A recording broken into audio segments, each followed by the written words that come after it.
my name is Judy Mertz, a designer with Anti-Speeds, and I will be illustrating wire wrapping pendants.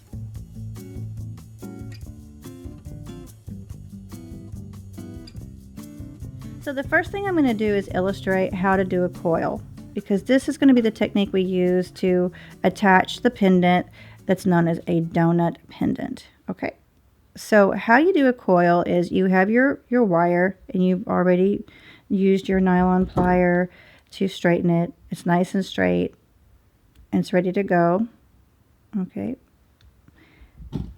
you take your looping plier, your round nose plier, and you make a little circle on the very end.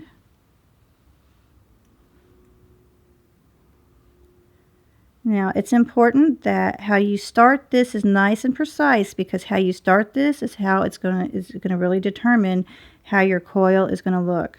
And you're just gonna inch this along until your coil gets started. Good, and then I'm just gonna use my fingers. This is a 20 gauge, so I'm just gonna use my finger to do the coil, because this way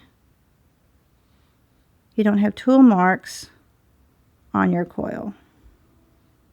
And your fingers are a really nice way to have a nice smooth transition as you wrap the wire around itself. There's really not another tool out there that does a better job than your fingers. Okay, and that's how you do a coil. Okay.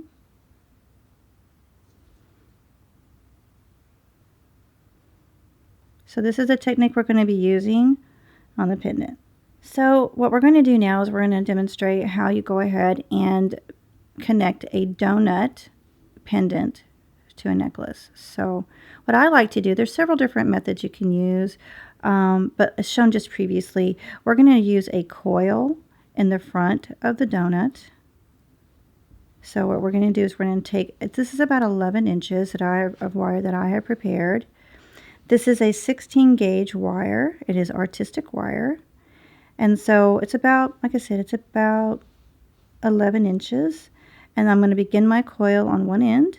So I'm going to take now on this one I'm going to use my bail making plier because it's a heavier gauge. And I'm just going to start my circle.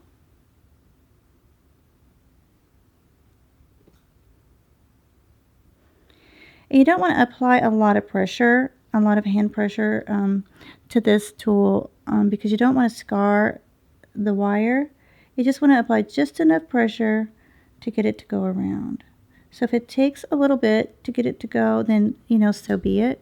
But you don't want to scar your wire. You want to make sure that it's a nice smooth circle and that you just go nice and slow, because that's really the key to coiling, is to be able to go nice and slow so that you don't scar your wire. Now when you start using these heavier gauge wires, you're going to have to apply a little pressure here and there, and that is okay. You want to do that with your nylon plier. Your nylon plier, you want to do any pressure with that because it's got the nylon on it, it's going to protect your wire. So now what I'm going to do is I'm just going to go ahead and put my nylon plier on there and bring my wire around.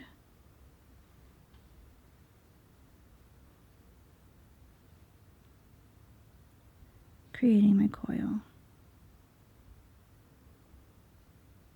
You just inch it around until you get the size of the coil that you want. Now what you can do is you can decide, well, I really don't like, in the middle of this, I really don't like the beginning of my coil. So what you can, if you decide that, you can always nip it. You can always you have to be a little careful that you don't scar the surrounding wire, but you can push it up a little and nip that end if you want. So you just would want to take your flush cutter and barely nip that wire. See? So you can make a little alteration as you go if you need to, but you want to make as little of those as possible. So you're going to bring it around a few times. Okay. And you're going to push this through your donut hole.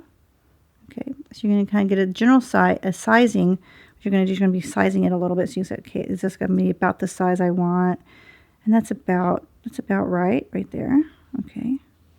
So now what we're going to do is we're going to take our wire and we're going to bend it a little, like this. going to bring your coil around this way because it's going to hang right in front like this. Okay. And you're going to take the other end and coil it just like you did this one. I'm going to do it in the reverse direction.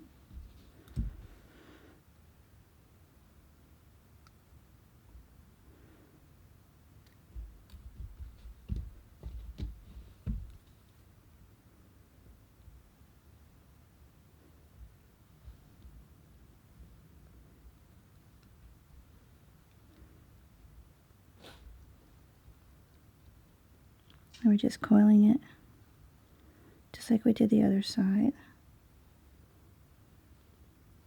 And basically the coil that you like the best will be the front, and the one that you don't like as well, it will be the back. But it's going to be pretty from both sides, so it doesn't really matter, but it's really going to be your preference. So it doesn't have to be exactly the same size as the other one, because one will be the front and one will be the back. They just have to make sure that they do meet up in the center. So like this, okay, because it's going to fit right over your donut like this. See? Okay, so we're going to put that down for now. Now we're going to make the bar that's going to go through. This is how you're going to connect it to your pendant. So it's going to go like this. It's going to come through here. This is how we're going to center it. We're going to know where our center is. It's because we're going to have it right here working it. We're going to bring it up and over. Okay, like this. Okay. And then we're going to coil the tops. This is what's going to create your bail. Okay.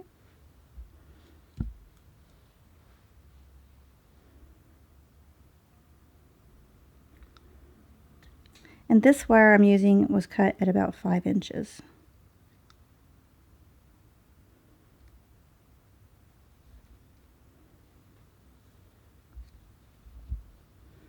I'm going to make this coil a little looser because this is going to be the bail, and I want it to be somewhat decorative on the top,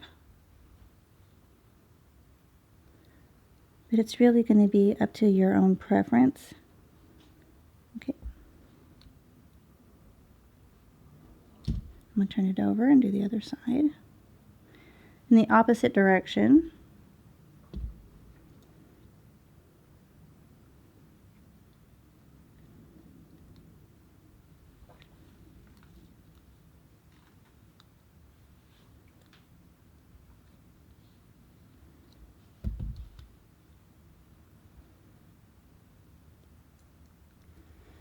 And what I'm going to do is I'm going to kind of push them where they meet up over here.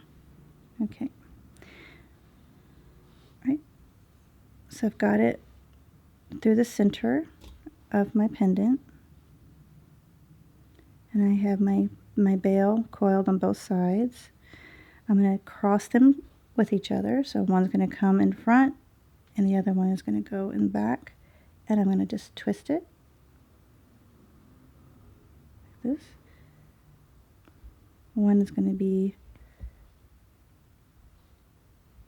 your bail, and the other one is going to be your decoration. Okay.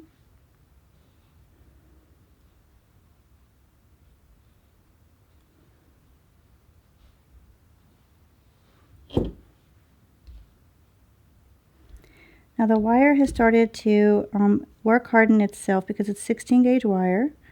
So the more you massage it, the more it's going to work harden.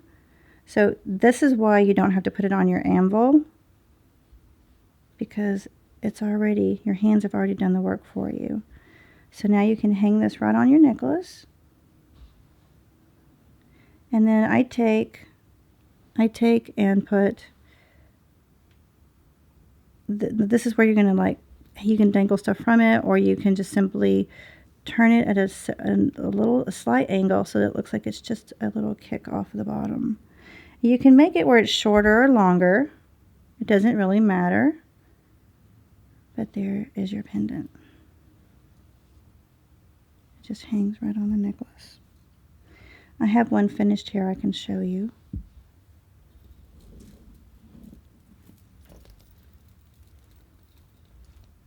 This is a bigger pendant, of course, but it's the same process. It's the same coiling, the same leg at the bottom.